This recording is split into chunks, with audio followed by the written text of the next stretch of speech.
আসসালামু আলাইকুম। ট্রেডিশনাল ফুডসের আজকের রেসিপি দেখার জন্য সকলকে ওয়েলকাম জানাচ্ছি।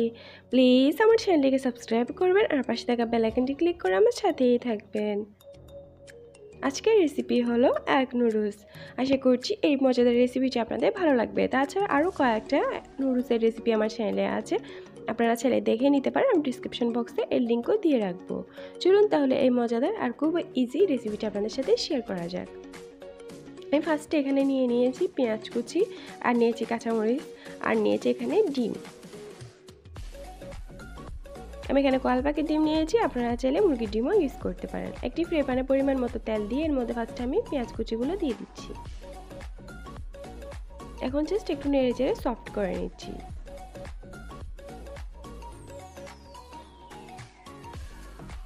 পেঁয়াজগুলো যখন সফট হয়ে আসবে তখন আমি এগুলো এক পাশ করে নিচ্ছি।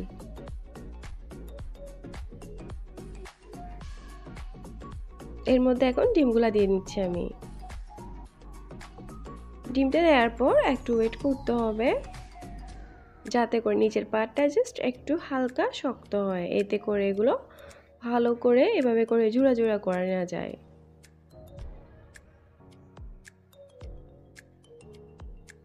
আপনারা চাইলে আলাদাভাবেও ডিমটাকে এভাবে করে নিতে পারেন, আবার চাইলে আমার মতো একসাথে করে নিতে পারেন। এখন জাস্ট সব কিছু একসাথে মিক্স করে নিচ্ছি। এখানে আমি নিয়েছি 5 প্যাকেট ম্যাগি নুডলস। আপনারা চাইলে যে কোনোটা ইউজ করতে পারেন। ম্যাগি নুডলসের ভিতরে যে মশলাটা থাকে ওইটি আমি দিয়ে দিচ্ছি, আর দিয়ে দিচ্ছি কাঁচামরিচ। এখন এগুলো একটু ভালো করে মিক্স করে নিচ্ছি। আর এখানে এখন দিয়ে দিব আমি টমেটো সস। আপনারা চাইলে টমেটো কুচিও ইউজ করতে পারেন, তবে সস দিলে বেশি ভালো লাগে। এখন এর মধ্যে আমি স্বাদ মতো লবণ দিয়ে নিচ্ছি।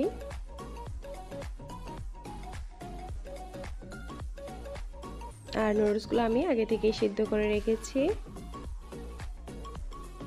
অবশ্যই ট্রাই করবেন নুডলসগুলো সিদ্ধ করার সাথে সাথেই রান্না করে ফেলার, না হলে কিন্তু এগুলো দলা পেকে যায়। যদি আপনারা এভাবে সিদ্ধ করার পর এগুলো রান্না করে ফেলেন তাহলে দেখবেন এভাবে খুব ইজিভাবে এগুলো রান্না করা যাবে, আর এগুলো ঝরঝরে হবে। আপনারা দেখেই বুঝে নেন এগুলো কিন্তু অনেকটা ঝরঝরে হয়েছে। জাস্ট 5 মিনিট আমি রান্না করে নিয়েছি। এগুলো কিন্তু শেষ রান্না করা, এবং সার্ভ করে নিচ্ছি।